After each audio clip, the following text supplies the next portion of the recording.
ನಮಸ್ಕಾರ. ಎಸ್ ನ್ಯೂಸ್ಗೆ ಸ್ವಾಗತ. ನಾನು ಎಸ್ ದೇವೇಂದ್ರಗೌಡ. ಇಂದಿನ ಮುಖ್ಯಾಂಶಗಳು. ಶಾಸಕ ಹಂಪನಗೌಡರಿಗೆ ಸಚಿವ ಸ್ಥಾನ ಸಿಗಲಿ ಎಂದು ಅಭಿಮಾನಿ ಬಳಗದಿಂದ ಗಾಳಿ ದುರ್ಗಮ್ಮ ದೇವಿಗೆ ವಿಶೇಷ ಪೂಜೆ. ಉಜ್ವಲ ಯೋಜನೆ ಸಿಲಿಂಡರ್ ಗ್ಯಾಸ್ 9ರಿಂದ 4ಕ್ಕೆ ಇಳಿಕೆ, ಸಿಪಿಐಎಂಎಲ್ ಲಿಬರೇಷನ್ ಖಂಡನೆ. ಘನತ್ಯಾಜ್ಯ ವಸ್ತು ನಿರ್ವಹಣೆ ಕಾಲ್ನಡಿಗೆ ಜಾಥಾಕ್ಕೆ ಪೌರಾಯುಕ್ತ ಪಾಂಡುರಂಗ ಇಟಗಿ ಹಸಿರು ನಿಶಾನೆ. ಸಂಯುಕ್ತ ಕರ್ನಾಟಕದಿಂದ ನೀಡಿದ ಪ್ರಣಾಳಿಕೆ ಅಂಶಗಳಿಗೆ ಆದ್ಯತೆ ನೀಡಿ ರೈತರ ಹಿತ ಕಾಪಾಡಲಿ ಬಸವರಾಜಪ್ಪ. ಕಾರುಣ್ಯಾಶ್ರಮದ ವೃದ್ಧರಿಗೆ ಹಿರಿಯ ನಾಗರಿಕ ಸಬಲೀಕರಣ ಇಲಾಖೆಯಿಂದ ಸ್ಟಿಕ್ ವಿತರಣೆ.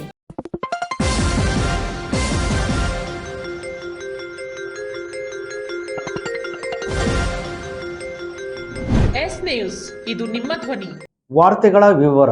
ಶಾಸಕರಾದ ಹಂಪನಗೌಡ ಬಾದರ್ಲಿ ಅವರಿಗೆ ಸಚಿವ ಸ್ಥಾನ ಸಿಗಲಿ ಎಂದು ರಾಗಲಪರ್ವಿ ಜಿಲ್ಲಾ ಪಂಚಾಯತ್ ಕ್ಷೇತ್ರದ ಅಭಿಮಾನಿ ಬಳಗ ಹಾಗೂ ಕಾಂಗ್ರೆಸ್ ಕಾರ್ಯಕರ್ತರು ಇಂದು ಪಾದಯಾತ್ರೆ ಮೂಲಕ ತೆರಳಿ ಗಾಳಿ ದುರ್ಗಮ್ಮ ದೇವಿಗೆ ವಿಶೇಷ ಪೂಜೆ ಸಲ್ಲಿಸಿದರು. ರಾಗಲಪರ್ವಿ ಜಿಲ್ಲಾ ಪಂಚಾಯಿತಿ ಕ್ಷೇತ್ರದಲ್ಲಿರುವ ಹಂಪನಗೌಡ ಬಾದರ್ಲಿ ಅವರ ಅಭಿಮಾನಿಗಳು ಮತ್ತು ಕಾಂಗ್ರೆಸ್ ಕಾರ್ಯಕರ್ತರು ಸೇರಿ ರಾಯಚೂರು ಸಿಂಧನೂರು ರಸ್ತೆಯಲ್ಲಿರುವ ಗಾಳಿ ದುರ್ಗಮ್ಮ ದೇವಿಗೆ ಹಂಪನಗೌಡ ಬಾದರ್ಲಿ ಅವರಿಗೆ ಸಚಿವ ಸ್ಥಾನ ಲಭಿಸಲಿ ಎಂದು ವಿಶೇಷ ಪೂಜೆ ಸಲ್ಲಿಸಿದರು. ಹಂಪನಗೌಡ ಬಾದರ್ಲಿ ಅವರು ಜಿಲ್ಲೆಯ ಹಿರಿಯ ಶಾಸಕರಾಗಿದ್ದು ಶಿಕ್ಷಣ ಹಾಗೂ ನೀರಾವರಿ ಕ್ಷೇತ್ರದ ಅಭಿವೃದ್ಧಿಗೆ ಶ್ರಮಿಸಿದ್ದಾರೆ. ನಮ್ಮ ತಾಲೂಕಿನ ಅಂಬಾಮಠದ ಅಂಬಾದೇವಿ ದೇವಸ್ಥಾನ ಹೊಸ ಕಟ್ಟಡ ಹಾಗೂ ಕ್ಷೇತ್ರದ ಅಭಿವೃದ್ಧಿಗೆ ವಿಶೇಷ ಅನುದಾನ ತರುವ ಮೂಲಕ ಶಕ್ತಿಪೀಠದ ಅಭಿವೃದ್ಧಿಗೆ ಶ್ರಮಿಸುತ್ತಿದ್ದಾರೆ. ಇಂಥವರಿಗೆ ಸಚಿವ ಸ್ಥಾನ ನೀಡಿದಲ್ಲಿ ನಮ್ಮ ತಾಲೂಕು ಹಾಗೂ ಜಿಲ್ಲೆ ಅಭಿವೃದ್ಧಿಯಾಗುತ್ತದೆ. ಕಾರಣ, ಮಾಜಿ ಮುಖ್ಯಮಂತ್ರಿಗಳಾದ ಸಿದ್ದರಾಮಯ್ಯನವರು, ಈಗಿನ ಮುಖ್ಯಮಂತ್ರಿಗಳಾದ ಡಿ.ಕೆ. ಶಿವಕುಮಾರ್ ಅವರು ಹಾಗೂ ಅಧ್ಯಕ್ಷರಾದ ಬಿ.ಕೆ. ಹರಿಪ್ರಸಾದ್ ಅವರು ನಮ್ಮ ಶಾಸಕರಿಗೆ ಸಚಿವ ಸ್ಥಾನ ನೀಡಲು ಮನಸ್ಸು ಮಾಡಬೇಕೆಂದು ಅವರಲ್ಲಿ ಮನವಿ ಮಾಡುತ್ತೇವೆ ಎಂದರು. ಈ ಸಂದರ್ಭದಲ್ಲಿ ಹನುಮರೆಡ್ಡಪ್ಪಗೌಡ ರಾಮತ್ನಾಳ್, ದೊಡ್ಡ ಅಮರಯ್ಯ ವೆಲ್ಕಮ್ ದಿನ್ನಿ, ನಾಗರಾಜ್ ರಾಮತ್ನಾಳ್, ರಾಮಣ್ಣ ಗೋನ್ವಾರ್, ಅರುಣ್ ಕುಮಾರ್ ನಾಯಕ್ ಯಾಪಲ್ಪರ್ವಿ, ದುರ್ಗಪ್ಪ ದಿದ್ದಿಗಿ, ಸಾಲುಮನ್ ವಕೀಲರು, ಸೂಗನಗೌಡ ಪೊಲೀಸ್ ಪಾಟೀಲ್ ಬನ್ನಿಗನೂರು, ಶರಣಪ್ಪ ಯಾಪಲ್ಪರ್ವಿ, ಚಂದ್ರಶೇಖರ್ ರಾಗಲ್ಪರ್ವಿ, ನಾಗರೆಡ್ಡಿ ರಾಗಲ್ಪರ್ವಿ, ಸಾಬಣ್ಣ ರಾಗಲ್ಪರ್ವಿ, ಬಸವರಾಜ್ ಪುಲ್ದಿನ್ನಿ ಸೇರಿದಂತೆ ಅನೇಕರಿದ್ದರು. ಹಂಪನಗೌಡರಿಗೆ ಸಚಿವ ಸ್ಥಾನ ನೀಡಬೇಕು ಅಂತ ಈಗಾಗಲೇ ಅಭಿಮಾನಿಗಳೆಲ್ಲರೂ ಕೂಡ ಸುಮಾರು 5 ಕಿಲೋಮೀಟರ್ವರೆಗೂ ಪಾದಯಾತ್ರೆಯನ್ನ ಮಾಡಿ ಗಾಳಿ ದುರ್ಗಮ್ಮ ದೇವಿಗೆ ವಿಶೇಷ ಪೂಜೆಯನ್ನು ಸಲ್ಲಿಸಿ 100ಕ್ಕೂ ಅಧಿಕ ಕಾಯಿಗಳನ್ನ ಒಡೆದು ದೇವರಿಗೆ ಹರಕೆಯನ್ನು ಸಲ್ಲಿಸಿದ್ದಾರೆ. ಹಂಪನಗೌಡ ಹೈಕಮಾಂಡ್ ಎಲ್ಲರೂ ಪರಿಗಣಿಸಿಲ್ಲ ಅಂತ ನಾವು ಅನ್ನಕ್ಕೆ ಬರಂಗಿಲ್ಲ. ಯಾಕಪ್ಪ ಅಂತಂದ್ರೆ ನಮ್ಮ ಒತ್ತಾಯ ಏನಪ್ಪ ಅಂತಂದ್ರೆ ಅವರು 5 ಬಾರಿ ಶಾಸಕರಾಗಿದ್ದಾರೆ. ಸಿಂಧೂರನ್ನು ಒಳಿತಿಗಾಗಿ ಅವ್ರು ಏನು ಮಾಡಬೇಕು, ಸರ್ವ ಜನಾಂಗವನ್ನು ತೆಗೆದುಕೊಂಡು ಹೋಗತಕ್ಕಂಥ ಶಕ್ತಿ ನಮ್ಮ ಹಂಪನಗೌಡ ಸಾಹೇಬರಿಗಿದೆ.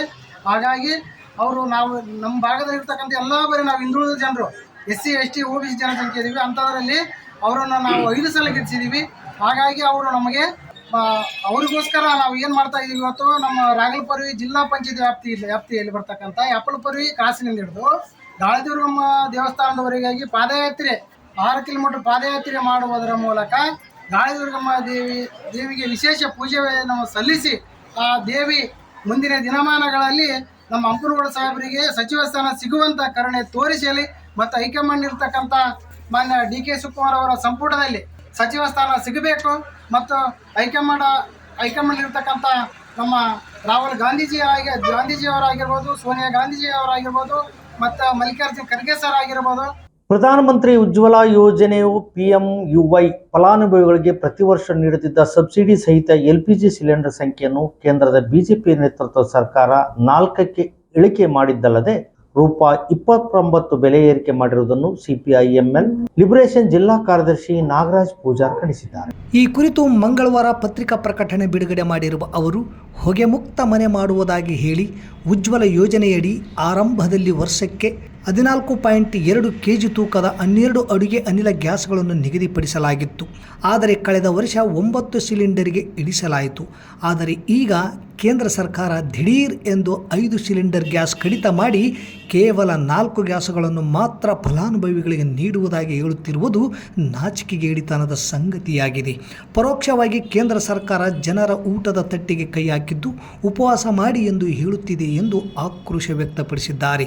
ಕೇಂದ್ರ ಸರ್ಕಾರ 4 ಕಾರ್ಮಿಕ ಸಂಹಿತೆಗಳನ್ನು ಜಾರಿ ಮಾಡುವ ಮೂಲಕ ದೇಶದ ಎಲ್ಲ ದುಡಿಯುವ ಜನರ ಹೊಟ್ಟೆಯ ಮೇಲೆ ಬರೆ ಎಳೆದಿದೆ. ಹಣದುಬ್ಬರ ದಿನದಿಂದ ದಿನಕ್ಕೆ ಏರಿಕೆಯಾಗುತ್ತಿದ್ದು ಅಗತ್ಯ ವಸ್ತುಗಳು ಗಗನಮುಖಿಯಾಗಿವೆ. ಇಂತಹ ಸಂದರ್ಭದಲ್ಲಿ ಪೆಟ್ರೋಲ್, ಡೀಸೆಲ್ ಹಾಗೂ ಅಡುಗೆ ಅನಿಲ ಬೆಲೆಯನ್ನು ಏರಿಸುವ ಮೂಲಕ ಕೇಂದ್ರ ಸರ್ಕಾರ ಜನಸಾಮಾನ್ಯರನ್ನು ಬೀದಿಗೆ ತಳ್ಳಿದೆ. ಮಧ್ಯಪ್ರಾಚ್ಯದ ಬಿಕ್ಕಟ್ಟಿನ ನೆಪವೊಡ್ಡಿ ಬೆಲೆ ಏರಿಕೆಯನ್ನು ಸಮರ್ಥನೆ ಮಾಡಿಕೊಳ್ಳುವ ಕೇಂದ್ರ ಸರ್ಕಾರ ಕೂಲಿಯನ್ನು ಯಾಕೆ ಜಾಸ್ತಿ ಮಾಡುತ್ತಿಲ್ಲ ಎಂದು ಅವರು ಪ್ರಶ್ನಿಸಿದ್ದಾರೆ. ಘನತ್ಯಾಜ್ಯ ವಸ್ತು ನಿರ್ವಹಣೆ 2026 ಕಾಲ್ನಡಿಗೆ ಜಾಥಾ ಕಾರ್ಯಕ್ರಮಕ್ಕೆ ಪೌರಾಯುಕ್ತ ಪಾಂಡುರಂಗ ಇಟ್ಗೆ ಅವರು ಹಸಿರು ನಿಶಾನೆ ಮೂಲಕ ಚಾಲನೆ ನೀಡಿ ಗಾಂಧೀಜಿ ಪ್ರತಿಮೆಗೆ ಹಾರ ಹಾಕುವ ಮೂಲಕ ನಗರಸಭೆಯವರಿಗೆ ಸ್ವಚ್ಛತೆಯ ಘೋಷಣೆಯೊಂದಿಗೆ ಕಾಲ್ನಡಿಗೆ ಜಾಥಾ ನಡೆಸಿದರು. ನಗರದ ಕನಕದಾಸ ವೃತ್ತದಲ್ಲಿ ಮಾನವ ಸರಪಳಿ ನಿರ್ಮಾಣ ಮಾಡುವ ಮೂಲಕ ಜಾಗೃತಿ ಮೂಡಿಸಲಾಯಿತು. ಪೌರಾಯುಕ್ತ ಪಾಂಡುರಂಗ ಇಟಗಿ ಸಸಿಗೆ ನೀರು ಹಾಕುವ ಮೂಲಕ ಕಾರ್ಯಕ್ರಮ ಉದ್ಘಾಟಿಸಿ ಮಾತನಾಡಿ, ಸರ್ವೋಚ್ಚ ನ್ಯಾಯಾಲಯದ ಆದೇಶದಂತೆ ಪ್ರತಿಯೊಬ್ಬ ನಾಗರಿಕರು ತಮ್ಮ ತಮ್ಮ ಮನೆಯ ತ್ಯಾಜ್ಯವನ್ನು 4 ವಿಧಗಳಲ್ಲಿ ವಿಂಗಡಿಸಿ ನಗರಸಭೆ ವಾಹನಕ್ಕೆ ನೀಡಬೇಕು. ಮನೆಯಲ್ಲಿನ ಹಳೆಯ ಬಟ್ಟೆ, ಪುಸ್ತಕಗಳು, ಆಟ ಸಾಮಗ್ರಿಗಳು, ಪೇಂಟ್ ಡಬ್ಬ, ಬಲ್ಬ್ಗಳನ್ನು ನಗರಸಭೆಯ RRR ಸೆಂಟರ್ ಹಾಗೂ ವಿಶೇಷ ಕಾಳಜಿ ಕೇಂದ್ರಗಳಿಗೆ ನೀಡಬೇಕು ಎಂದು ಮನವಿ ಮಾಡಿದರು. ನಂತರ RC ಪಾಟೀಲ್ ಮಾತನಾಡಿ, ಸಾರ್ವಜನಿಕರು ತಮ್ಮ ತ್ಯಾಜ್ಯವನ್ನು ಎಲ್ಲೆಂದರಲ್ಲಿ ಎಸೆಯದೆ ನಗರಸಭೆ ವಾಹನಕ್ಕೆ ವಿಂಗಡಿಸಿ ನೀಡಿ ಸ್ವಚ್ಛ ಸಿಂಧನೂರಿಗೆ ಎಲ್ಲರೂ ಕೈ ಜೋಡಿಸೋಣ ಹಾಗೂ ಪ್ಲಾಸ್ಟಿಕ್ ತ್ಯಜಿಸಿ ಪರಿಸರ ಸ್ನೇಹಿ ಬಟ್ಟೆ ಚೀಲ ಬಳಸಿ ಎಂದು ತಿಳಿಸಿದರು. ಇದೇ ಸಂದರ್ಭದಲ್ಲಿ ನಗರಸಭೆಯ ಲೆಕ್ಕಾಧೀಕ್ಷಕ ಅಬ್ದುಲ್, CEO ದುರ್ಗಪ್ಪ ಆಸಂಕಲ್, ಅಭಿಯಂತರರಾದ ಚೇತನ್ ಕುಮಾರ್, ಪ್ರವೀಣ್, ಶಾಂತಕುಮಾರ್, ಕಿರಣ್, ಆರೋಗ್ಯ ನಿರೀಕ್ಷಕರಾದ ಕಿಶನ್, ಹನುಮಂತ, ವೆಂಕಟೇಶ್ ಕುಮಾರ್, ಗೌಡರ್, ಲಕ್ಷ್ಮೀಪತಿ, ಲಿಂಗರಾಜ್ ಸೇರಿದಂತೆ ಶಾಲಾ ಕಾಲೇಜಿನ ವಿದ್ಯಾರ್ಥಿಗಳು, ಕಮ್ಯುನಿಟಿ ಮೊಬೈಲೈಸರ್ ಹಾಗೂ ಪೌರ ಕಾರ್ಮಿಕರು ಉಪಸ್ಥಿತರಿದ್ದರು. ಪ್ರಿಯ ಪಾಲಕರೇ, ನಿಮ್ಮ ಮಕ್ಕಳ ಉಜ್ವಲ ಭವಿಷ್ಯಕ್ಕಾಗಿ ಕೇಂದ್ರ ಮತ್ತು ರಾಜ್ಯ ಸರ್ಕಾರದಿಂದ ಮಾನ್ಯತೆ ಪಡೆದಿರುವ ಸನ್ರೈಸ್ ಗ್ರೂಪ್ ಆಫ್ ಇನ್ಸ್ಟಿಟ್ಯೂಷನ್ ಹಾಗೂ D pharmacy, nursing, paramedical college Sindhanur ಸಂಸ್ಥೆಗೆ ಹಿಂದೆ ಭೇಟಿ ನೀಡಿ ಆರೋಗ್ಯ ಕ್ಷೇತ್ರದಲ್ಲಿ ನಿಮ್ಮ ಭವಿಷ್ಯವನ್ನು ನಿರ್ಮಿಸಿಕೊಳ್ಳಿ. ಕಾಲೇಜಿನಲ್ಲಿರುವ ಕೋರ್ಸ್ಗಳು: ಡಿ ಫಾರ್ಮಸಿ ಅವಧಿ 2 ವರ್ಷ, ವಿದ್ಯಾರ್ಹತೆ PUC ಸೈನ್ಸ್ ಪಾಸ್ ಅಥವಾ NIOS ಪಾಸ್. ನರ್ಸಿಂಗ್ GNM ಅವಧಿ 3 ವರ್ಷ, ವಿದ್ಯಾರ್ಹತೆ PUC ಕಲಾ ವಿಜ್ಞಾನ ಮತ್ತು ವಾಣಿಜ್ಯ. Paramedical college DMLT, DHI, DOT and AT ಅವಧಿ 3 ವರ್ಷ, ವಿದ್ಯಾರ್ಹತೆ SSLC ಹಾಗೂ ದ್ವಿತೀಯ PUC ವಿಜ್ಞಾನ ಪಾಸ್. ಈ ಸಂಸ್ಥೆಯ ವಿಶೇಷತೆಗಳು: ಅನುಭವಿ ಹಾಗೂ ನುರಿತ ಉಪನ್ಯಾಸಕರಿಂದ ಬೋಧನೆ, ವಿದ್ಯಾರ್ಥಿಗಳಿಗೆ ಪ್ರಾಯೋಗಿಕ ಹಾಗೂ ವೈದ್ಯಕೀಯ ಕಲಿಕಾ ಅನುಭವವನ್ನು ಹೆಚ್ಚಿಸುವ ಉದ್ದೇಶದಿಂದ ಸಿಂಧನೂರು ಪಟ್ಟಣದ ವಿವಿಧ ಆಸ್ಪತ್ರೆಗಳಲ್ಲಿ ವೈದ್ಯರು ಮತ್ತು ಹಿರಿಯ ನರ್ಸ್ಗಳ ಮಾರ್ಗದರ್ಶನದಲ್ಲಿ ಪ್ರಾಯೋಗಿಕ ಕಲಿಕೆ. ಪ್ರತಿ ಶನಿವಾರ ತಜ್ಞ ವೈದ್ಯರಿಂದ ವಿಶೇಷ ಉಪನ್ಯಾಸ. ವಿದ್ಯಾರ್ಥಿಗಳಿಗೆ ಕಲಿಕಾ ಅನುಭವಕ್ಕಾಗಿ ಸಿಂಧನೂರು ಹಾಗೂ ವಿವಿಧ ನಗರದ ವೈದ್ಯರ ವತಿಯಿಂದ ಉಚಿತವಾಗಿ ನಡೆಯುವ ಸುಮಾರು ಆರೋಗ್ಯ ತಪಾಸಣಾ ಶಿಬಿರ ಹಾಗೂ ಸ್ವಯಂ ಪ್ರೇರಿತ ರಕ್ತದಾನ ಶಿಬಿರದಲ್ಲಿ ವಿದ್ಯಾರ್ಥಿಗಳು ಭಾಗವಹಿಸಿ ವಿಶೇಷ ಕಲಿಕಾ ಅನುಭವವನ್ನು ಪಡೆದಿರುತ್ತಾರೆ. ಸಮಾಜದಲ್ಲಿ ಆರೋಗ್ಯದ ಅರಿವು ಮೂಡಿಸುವ ಉದ್ದೇಶದಿಂದ ವಿದ್ಯಾರ್ಥಿಗಳ ಸಹಭಾಗಿತ್ವದಲ್ಲಿ ವಿವಿಧ ಆರೋಗ್ಯ ಜಾಗೃತಿ, ಆರೋಗ್ಯ ಜಾಥಾ ಕಾರ್ಯಕ್ರಮಗಳು ಹಾಗೂ ಆರೋಗ್ಯ ಶಿಕ್ಷಣ ಚಟುವಟಿಕೆಗಳನ್ನು ಹಮ್ಮಿಕೊಳ್ಳಲಾಗುತ್ತದೆ. ಪರಿಸರ ಸ್ವಚ್ಛತೆ ಮತ್ತು ಆರೋಗ್ಯಕರ ಜೀವನ ಶೈಲಿಯ ಕುರಿತು ಜನರಲ್ಲಿ ಅರಿವು ಮೂಡಿಸಲಾಗುತ್ತದೆ. ಸುಸಜ್ಜಿತ ಕಟ್ಟಡಗಳು, ಸ್ಮಾರ್ಟ್ ಕ್ಲಾಸಸ್, ಆಧುನಿಕ ಲ್ಯಾಬ್ ಸೌಲಭ್ಯಗಳು ಹಾಗೂ ಪ್ರಾಯೋಗಿಕ ತರಬೇತಿ ವ್ಯವಸ್ಥೆ. ವಿದ್ಯಾರ್ಥಿಗಳ ಸುರಕ್ಷತೆಗಾಗಿ CC ಕ್ಯಾಮೆರಾ ಅಳವಡಿಸಲಾಗಿದೆ. ವಿದ್ಯಾರ್ಥಿಗಳಿಗೆ ವಿವಿಧ ಖಾಸಗಿ ಆಸ್ಪತ್ರೆಗಳು ಹಾಗೂ ವಿವಿಧ ಫಾರ್ಮಾ ಕಂಪನಿಗಳ ಸಹಯೋಗದಲ್ಲಿ ಕ್ಯಾಂಪಸ್ ಸಂದರ್ಶನದ ಮೂಲಕ ನೇರ ಉದ್ಯೋಗದ ಅವಕಾಶವನ್ನು ಕಲ್ಪಿಸಲಾಗುತ್ತದೆ. ಪ್ರವೇಶಕ್ಕಾಗಿ ಹಿಂದೆ ಸಂಪರ್ಕಿಸಿ. ಇರ್ಫಾನ್ K, ಅಧ್ಯಕ್ಷರು, sunrise D pharmacy, nursing, paramedical college, Vasavi ಕಲ್ಯಾಣ ಮಂಟಪದ ಮುಂಭಾಗ, PWD ಕ್ಯಾಂಪ್, ರಾಯಚೂರು ರಸ್ತೆ, ಸಿಂಧನೂರು. Mobile number 8197143588, 8904242655, 9036731385. ಸಿದ್ದರಾಮಯ್ಯ ಅವರು ನುಡಿದಂತೆ ನಡೆಯುವ ಸರ್ಕಾರ ಎಂದರು. ಆದರೆ ಅವರು ಗ್ಯಾರಂಟಿಗಳಿಗೆ ಮಾತ್ರ ನುಡಿದಂತೆ ನಡೆದರು, ವಿನಃ ರೈತರ ವಿಚಾರಕ್ಕೆ ನುಡಿದಂತೆ ನಡೆಯಲಿಲ್ಲ. ಬರೀ APMC ಕಾಯ್ದೆ ಮಾತ್ರ ರದ್ದು ಮಾಡಿದರು.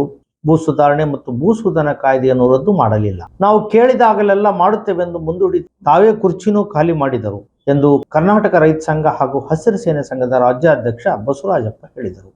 ನಗರದ ಪತ್ರಿಕಾ ಭವನದಲ್ಲಿ ಸುದ್ದಿಗೋಷ್ಠಿ ನಡೆಸಿ ಮಾತನಾಡಿದ ಅವರು, ಈಗ DKC ಅವರು CM ಆಗಿದ್ದಾರೆ. ಅವರೇ ಮೊದಲು ಸೂಚಿಸಿದಂತೆ ನಮ್ಮ ಸರ್ಕಾರ ಅಧಿಕಾರಕ್ಕೆ ಬಂದರೆ ನಿಮ್ಮ ಬೇಡಿಕೆಗಳಿಗೆ ಸ್ಪಂದಿಸುತ್ತೇವೆ ಎಂದು ಹೇಳಿದ್ದರು. ನಮ್ಮ ಪ್ರಣಾಳಿಕೆಯ ಅಂಶಗಳಿಗೆ ಆದ್ಯತೆ ನೀಡಬೇಕು ಎಂದು ಮನವಿ ಮಾಡಿದರು. ನಾವು ಇನ್ನೂ 1 ವರ್ಷ ಕಾಯುತ್ತೇವೆ. ನಾವೇ ಆರಿಸಿ ತಂದ ಕಾಂಗ್ರೆಸ್ ಸರ್ಕಾರದ ವಿರುದ್ಧ ಚಳುವಳಿ ಮಾಡಬೇಕಾಗುತ್ತದೆ ಎಂದು ಎಚ್ಚರಿಸುವ ಜೊತೆಗೆ, ಈಗ ಮಳೆಗಾಲ ಪ್ರಾರಂಭವಾಗಿದೆ. ಸರ್ಕಾರ 1 ಎಕರೆಗೆ 1 ಚೀಲ ಯೂರಿಯಾ ಕೊಡುತ್ತೇವೆ ಎಂದಿದೆ. ಅದು ಸಾಲುವುದಿಲ್ಲ. 1 ಎಕರೆಗೆ ಕನಿಷ್ಠ 3 ಚೀಲ ಯೂರಿಯಾ ಕೊಡಬೇಕು. ಹೀಗಾಗಲೇ ರೈತರಿಂದ ಖರೀದಿ ಕೇಂದ್ರದಲ್ಲಿ ಖರೀದಿ ಮಾಡಿದ ಜೋಳದ ಹಣವನ್ನು ಆದಷ್ಟು ಬೇಗ ಹಾಕದಿದ್ದರೆ ಉಗ್ರ ಚಳವಳಿ ನಡೆಸಬೇಕಾಗುತ್ತದೆಂದು ಎಚ್ಚರಿಸಿದರು. ಈ ಸಂದರ್ಭದಲ್ಲಿ ರಾಜ್ಯ ಪ್ರಧಾನ ಕಾರ್ಯದರ್ಶಿ ನಜೀರ್ ಸಾಬ್, ದಾವಣಗೆರೆ ಜಿಲ್ಲಾಧ್ಯಕ್ಷರಾದ ಮರಳು ಸಿದ್ದಯ್ಯ, ಜಿಲ್ಲಾಧ್ಯಕ್ಷ ಬಸವರಾಜ್ ಹಂಚನಾಳ್, ಯೂಸುಫ್ ಸಾಬ್ ಕುನ್ನಟಗಿ, ತಾಲೂಕಾಧ್ಯಕ್ಷ ಶಿವನಗೌಡ ಗುಡ್ದೂರ್, ಅಣ್ಣಪ್ಪ, ವೀರಭದ್ರಪ್ಪ ಜಾಲಿಹಾಳ್ ಸೇರಿದಂತೆ ಇನ್ನಿತರರು ಇದ್ದರು. ಬಹಳ ಮುಖ್ಯವಾಗಿ ಸುಗ್ಗಿ ಕಾಲ ಬಂದಿದೆ. ಇವತ್ತು ಖರೀದಿ ಮಾಡಿದ್ದಾರೆ. ಒಟ್ಟು 11,611 ಕೋಟಿ 1,611 ಕೋಟಿ ರೂಪಾಯಿ ರಾಗಿ ಖರೀದಿ ಮಾಡಿದಂತ 1 ಲಕ್ಷ ಜನ ರೈತರಿಗೆ ಇವತ್ತು ಕೊಟ್ಟಿಲ್ಲ. ಈಗ 3-4 ತಿಂಗಳಾದ. ಈಗ ಏನಾದರೂ ನಮಗೆ ಹಣ ಕೊಡದೆ ಹೋದ್ರೆ ನಾವು ಬೀಜ ಗೊಬ್ಬರ ರೈತರು ಹೇಗೆ ಬಿತ್ತನೆ ಮಾಡಬೇಕು? ಆದ್ರಿಂದ ತಕ್ಷಣ ಕೇಳಿದ್ರೆ ಏನು ಹೇಳ್ತಾರೆ, ಕ್ಯಾಬಿನೆಟ್ ಅಪ್ರೂವಲ್ ಆಗಿಲ್ಲ, ಇದಾಗಿಲ್ಲ. ಅವರಿಗೆ ಅಧಿಕಾರಿಗಳು ಏನು ಹೇಳ್ತಾರೆ, ಕ್ಯಾಬಿನೆಟ್ ಫಾರ್ಮ್ ಆಗಲಿ ನಾವು ದುಡ್ಡು ಹಾಕ್ಕೊಡ್ತೀವಿ ಅಂತಾರೆ, ಹಾಕಿಲ್ಲ. ಮತ್ತು ಇದೇ ರಾಯಚೂರು ಜಿಲ್ಲೆ ಒಳಗಡೆ 304 ಕೋಟಿ ರೂಪಾಯಿ, 303 ಕೋಟಿ 80 ಲಕ್ಷ, 304 ಕೋಟಿ ರೂಪಾಯಿ ಹತ್ತಿರ ಜೋಳದ ಹಣ ಕೊಡೋದಿದೆ. ಜೋಳ ಖರೀದಿ ಅಂತ ಬೇರೆ ಬೇರೆ ಕಡೆ ಕೊಡೋದಿದೆ. ಏನು ಸರ್ಕಾರ ರೈತರ ಹತ್ರ ಕನಿಷ್ಠ ಬೆಂಬಲ ಬೆಲೆ ಒಳಗಡೆ ಖರೀದಿ ಮಾಡಿದ್ದಾರೆ, ಅದನ್ನು ತಕ್ಷಣ ಸುಗ್ಗಿ ಕಾಲ ಆಗಿರೋದ್ರಿಂದ ಇನ್ನೊಂದು 15 ದಿವಸದಲ್ಲೇ ಕೊಡಬೇಕು ಅಂತ ಒತ್ತಾಯ ಮಾಡ್ತೀವಿ. ಇಲ್ಲಾಗಲೇ ನಾವೀಗ ಮಾತಾಡಿದ್ದೀವಿ, ರಾಯಚೂರಲ್ಲಿ ಒಂದು ಸರ್ಕಾರ ನಮ್ಮದು 15 ದಿವಸ ಕಾದ್ಬಿಟ್ಟು ಚಳವಳಿ ಮಾಡ್ತೀವಿ. ಜೋಳದ ಹಣ ಕೊಡ್ರಿ ಅಂತ ಚಳವಳಿ ಮಾಡ್ತೀವಿ. ಜಿಲ್ಲಾ ಅಂಗವಿಕಲ ಮತ್ತು ವಿಕಲಚೇತನರ ಹಾಗೂ ಹಿರಿಯ ನಾಗರಿಕರ ಸಬಲೀಕರಣ ಇಲಾಖೆಯು ಯೋಜನೆಯ ಅಧಿಕಾರಿ ಸರಸ್ವತಿ ಅವರನ್ನು ಕಾರುಣ್ಯ ಆಶ್ರಮದ ಕಾರ್ಯಾಧ್ಯಕ್ಷ ಡಾಕ್ಟರ್ ಚನ್ನಬಸವ ಹಿರೇಮಠ್ ಭೇಟಿ ಮಾಡಿ ಸಂಸ್ಥೆಯ ನಿರಂತರ ಕಾರ್ಯಗಳು, ಅದರ ನಿರ್ವಹಣೆ ಬಗ್ಗೆ ಸುದೀರ್ಘವಾಗಿ ಚರ್ಚಿಸಿದರು. ಇದೇ ವೇಳೆ ಆಶ್ರಮದಲ್ಲಿರುವ ವೃದ್ಧರಿಗೆ ಬಹಳ ಅವಶ್ಯಕತೆ ಇರುವ ಸ್ಟಿಕ್ಗಳನ್ನು ಇಲಾಖೆಯಿಂದ ನೀಡಲಾಯಿತು. ನಾನು ಕೂಡ ಆಶ್ರಮಕ್ಕೆ ಒಮ್ಮೆ ಭೇಟಿ ನೀಡುತ್ತೇನೆ. ಇಂತಹ ವಿಶೇಷ ಸಂಸ್ಥೆಯು ನಮ್ಮ ರಾಯಚೂರು ಜಿಲ್ಲೆಯಲ್ಲಿ ಬಹಳ ಅತ್ಯುನ್ನತವಾದ ಸೇವೆಯನ್ನು ಒದಗಿಸುತ್ತಾ ಅದೆಷ್ಟೋ ಹಿರಿಯರನ್ನು ಮತ್ತು ತಮ್ಮ ಗರಿವಿಲ್ಲದ ಬುದ್ಧಿಮಾಂದ್ಯರನ್ನು ರಕ್ಷಣೆ ಮಾಡುತ್ತಿರುವುದು ಜಿಲ್ಲೆಗೆ ತಂದ ಗೌರವವಾಗಿದೆ. ಮುಂದಿನ ದಿನಗಳಲ್ಲಿ ಸರ್ಕಾರದ ಆದೇಶದಂತೆ ನಾವು ಸೌಲಭ್ಯಗಳನ್ನು ತಮ್ಮ ಆಶ್ರಮದ ಸಮಸ್ಯೆಗಳಿಗೆ ಒದಗಿಸುತ್ತೇವೆ ಎಂದೇಳಿ ಸೇವೆಗೆ ಉತ್ತಮ ಪ್ರತಿಕ್ರಿಯೆ ವ್ಯಕ್ತಪಡಿಸಿದರು. ಈ ಸಮಯದಲ್ಲಿ ಹಿರಿಯ ನಾಗರಿಕ ಸಬಲೀಕರಣ ಇಲಾಖೆಯ ಸಿಬ್ಬಂದಿಗಳಾದ ವಿನಯ್ ಕುಮಾರ್, ರಮೇಶ್ ಹಾಗೂ ಆಶ್ರಮದ ಕಾರ್ಯಾಧ್ಯಕ್ಷರಾದ ಡಾಕ್ಟರ್ ಚನ್ನಬಸವ ಹಿರೇಮಠ್, ಸಲಹಾ ಸಮಿತಿಯ ಹಿರಿಯರಾದ ವೀರಭದ್ರಗೌಡ ಗಿಣಿವಾರ್, ಪಂಪನಗೌಡ, ಭೀಮನಗೌಡ ಹರಟನೂರು ಸೇರಿದಂತೆ ಅನೇಕರು ಉಪಸ್ಥಿತರಿದ್ದರು. ಇಲ್ಲಿಗೆ ವಾರ್ತಾ ಪ್ರಸಾರ ಮುಕ್ತಾಯವಾಯಿತು. ನಿರಂತರ ಸುದ್ದಿಗಾಗಿ ವೀಕ್ಷಿಸಿ ಎಸ್ ನ್ಯೂಸ್. ಇದು ನಿಮ್ಮ ಧ್ವನಿ. ನಮಸ್ಕಾರ.